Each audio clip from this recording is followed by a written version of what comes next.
Hello there, welcome back to my Talk to Jo page and Happy New Year.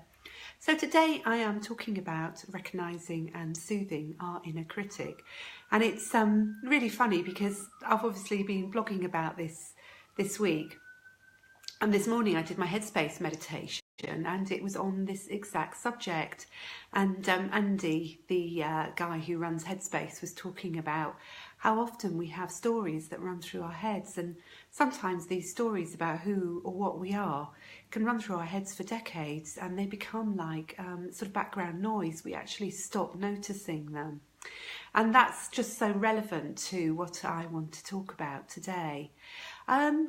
So it really comes down to the idea that we have this internal voice that can often be very negative and critical of us, and it's perhaps impressions of ourselves that we've gained from other people that we then turn into a negative self-talk, and it's sometimes really difficult to realise that we're actually listening to our inner critic, or indeed that the inner critic is actually saying something, because we're so used to this voice running through our heads we're not even aware that it's there a lot of the time.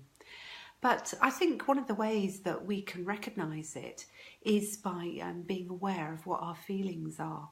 And often one of the first things you learn in mindfulness is to notice what's going on in your body, because your body quite often will give you clues as to what's going on in terms of your general well-being. And the inner critic can make us feel different things depending on what we're going through. So one of the things we might feel is we might feel quite sort of heavy. We sort of get that sinking feeling around our chest or in our tummy. If our inner critic is telling us that we're really incapable of doing whatever task it is we're about to face, we might start getting the symptoms of like an anxiety attack. We might start getting heart palpitations, or we might start feeling breathless. So those are the sorts of feelings that I'm talking about. And when we have those sorts of feelings, they're not there just out of the blue. They're there because we're probably allowing our inner critic to speak to us and to tell us stuff about ourselves, and we're believing what the inner critic is saying. And so what I'd suggest you do is actually just look out for the feelings in your body and just notice what's going on. And it's quite good to stop maybe several times a day and just think, okay, what's going on in my body at the moment? What's my body trying to tell me? And see what's happening and what the context is.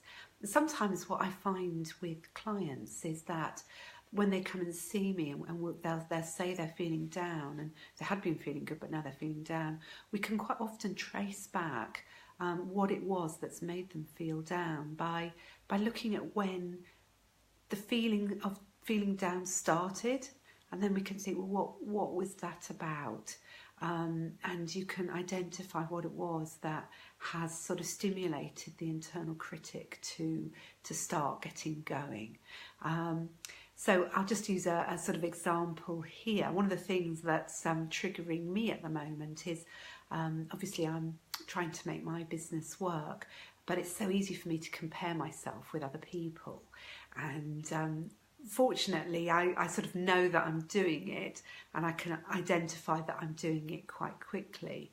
But I can feel myself, if someone who I'm working with says, oh, I'm really busy at the moment, you know, I start thinking, oh, am I busy enough?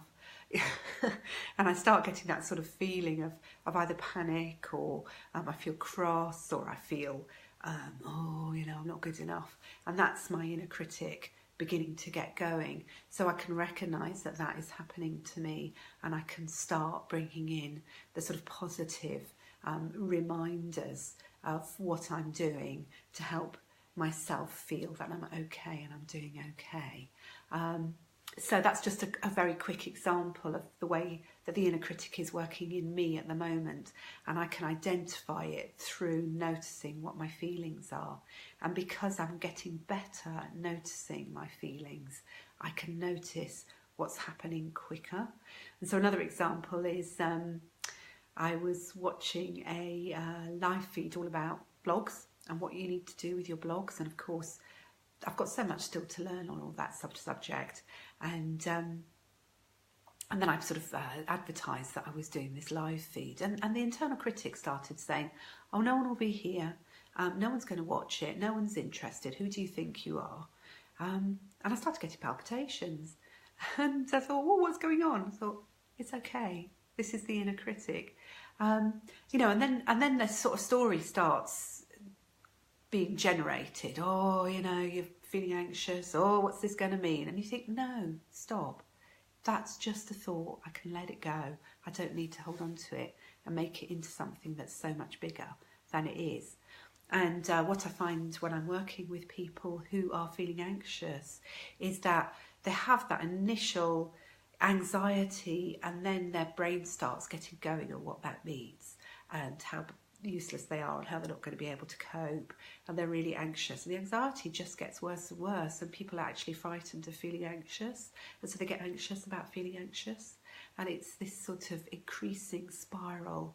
And it's about sort of being able to break through that, for people to feel that they are okay.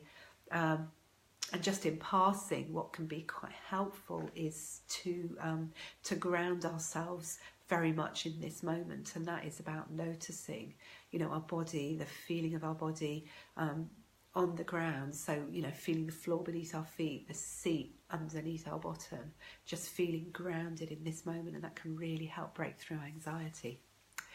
One of the things I wanted to talk about, though, in this live feed is about how to soothe the inner critic. And I've talked about this in my blog, and I'm going to put a link to the blog underneath the live feed so that you can click on the link if you want.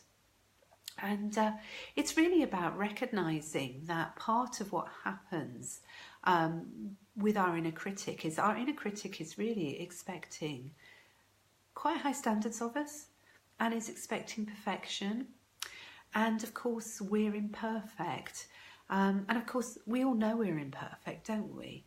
But we forget when our inner critic is getting going, and we hold ourselves up to high standards. But what we're doing is we're expecting ourselves to be perfect, or we're expecting others to be perfect, or we're expecting life to be perfect. And we all know that that's not the case. None of us are perfect, and life isn't perfect either. But what we do is, when we start thinking of these perfectionist standards and having high expectations of life and of ourselves, and we actually are causing ourselves suffering, because we're creating something in our heads that's actually impossible to reach. And then we begin to feel disappointed in ourselves, or we feel sad, or we feel that we aren't doing a good enough job, and we begin to feel down, and that's allowing our inner critic to get going. So if what we can do is just recognise that in actual fact we're not perfect, life isn't perfect, and neither is anybody else, we can sort of let go of some of that suffering and just sort of accept that this is the way we are, the way life is. And to a certain extent, we can sort of relax into what life really is, and we can look for, you know, the good things, the things that are there that we are doing right, or the things that other people are doing that are helpful, or the ways in which life actually brings us a lot of joy. It's just sort of turning things around and trying to make ourselves see life in a different way. So I hope that's helped, and I will put a link to the blog in the live feed in the comments section. Do feel free to comment and let me know what you think. And thanks very much for joining me, and I'll be back next week at 9:15 on Thursday. Bye.